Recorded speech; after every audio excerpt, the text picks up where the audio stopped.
Welcome to Project Achilles. Today we are going to discuss an extremely interesting case for learning how to defend against a knife attack. It happened in Virginia, Fairfax County, where two police officers responded after somebody placed a call claiming to have killed two people. So let's delve into what happened. Let's go back 5 minutes prior to the action. The police receives a call, they dispatching the closest patrol, and now these two police officers are on their way to the scene. They don't know much about what happened. The only thing that they know for sure is that somebody called claiming to have killed two people. But they don't know how many people are on the scene, what types of weapons are involved, and how many weapons are involved. They don't even know if this person is going to be cooperative or not. So now the police is on site, and you can see that they are positioning the cars a certain way so they can support each other, and the policemen can take cover behind the vehicle if needed. And there is only one guy on the parking lot who is directly spotted by the two police officers, and as soon as he's feeling spotted, he's starting to close the distance with the two officers, and at some point one of the two responders has to chase him and try to apprehend him. And that's the most important part of the video. It's awareness. Awareness is your reaction time. Against a knife, you have three options. Creating distance as much as you can. If you can't create distance, then grab any object that you have around you and put that object between you and the blade. Use this object as a shield. If you don't have the chance either to create distance or to use an object as a shield, then you have to control the weapon arm. And it's exactly what the police officer is going to do. First of all, he is spotting the knife right away, and he's trying to create distance between him and the attacker so he could holster. You can see him on the video trying to holster, but it's too late. Then he could have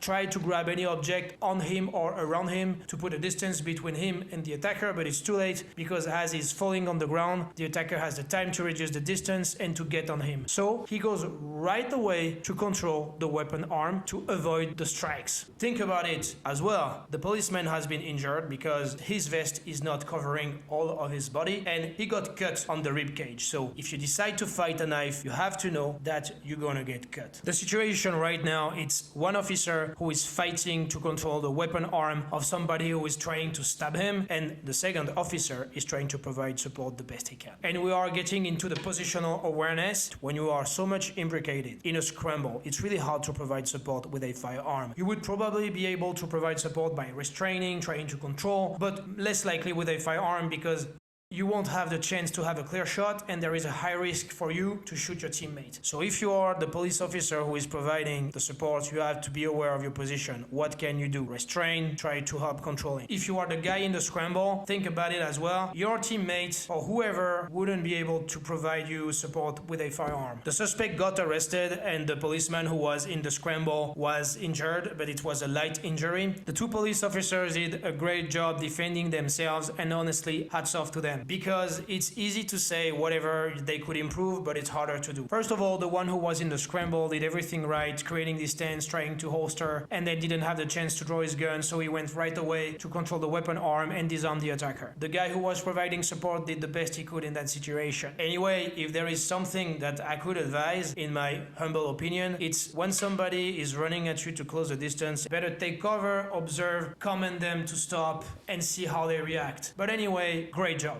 Guys, I'd be curious to hear your opinion about what could be improved and what you think about this reaction. Thank you very much for watching Project Achilles. I hope that you like this video. Subscribe on the channel, follow us on Instagram, and stay tuned for the next episode.